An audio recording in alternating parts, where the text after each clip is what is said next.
Esse assunto é sobre as experiências de transe, que são estados alterados de consciência. No Brasil é muito comum em certas tradições religiosas, como o espiritismo, religiões de base africana, em que as pessoas, né, alegadamente conversam com os espíritos e agem sob a influência deles, né? É, e isso muitas vezes é encarado como pode ser encarado como doença, né? Dependendo, até as pessoas muitas vezes são pessoas que têm tendências à dissociação, né? Porque elas têm sensações, visões sem uma fonte material ou escutam coisas sem uma fonte material, então pode ser interpretado como uma alucinação.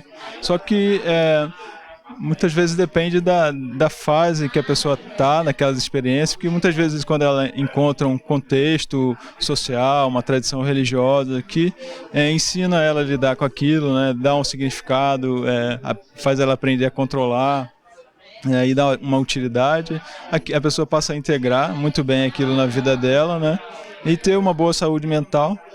E o que eu foquei aqui no congresso foi a parte física, né, que tem sido objeto do nosso estudo, né, nos últimos anos, né, que é sobre a parte da endócrina, né, das glândulas, né, glândulas neuroendócrinas, principalmente a hipófise e a glândula pineal, e que a gente viu que tem comparando com não médiums, essas pessoas que têm essas experiências religiosas de transe, no caso a mediunidade, elas têm normalidade dessas glândulas, tanto anatômica, né, o volume da glândula pineal, o volume da hipófise foram semelhantes aos não médiums, também uma normalidade em termos hormonais, níveis basais dos hormônios da hipófise, da pineal, a melatonina, TSH, a prolactina, produção de cortisol no basal normal.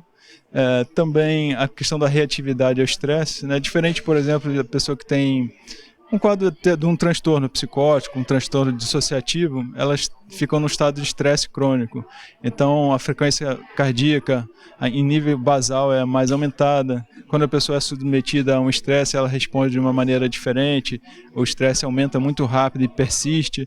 Então, a gente teve a oportunidade de fazer alguns testes até de estresse psicológico com as médiums, e elas responderam muito bem. Assim, tinha aquela elevação do estresse, mas com uma regulação da emoção muito normal também, rapidamente aquilo descia e poucos minutos já estava normal.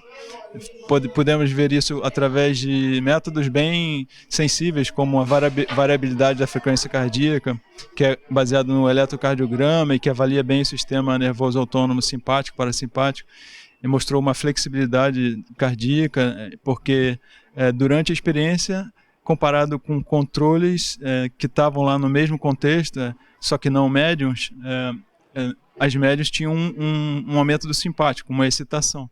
Só que uma hora antes e uma hora após a experiência já eram semelhantes os dois grupos. Então, quer dizer, elas regulavam muito bem isso, uma flexibilidade do sistema cardíaco, diferente daquela situação de estresse crônico, né, de quem tem transtornos, né, patológicos, né, de dissociação, até esquizofrenia.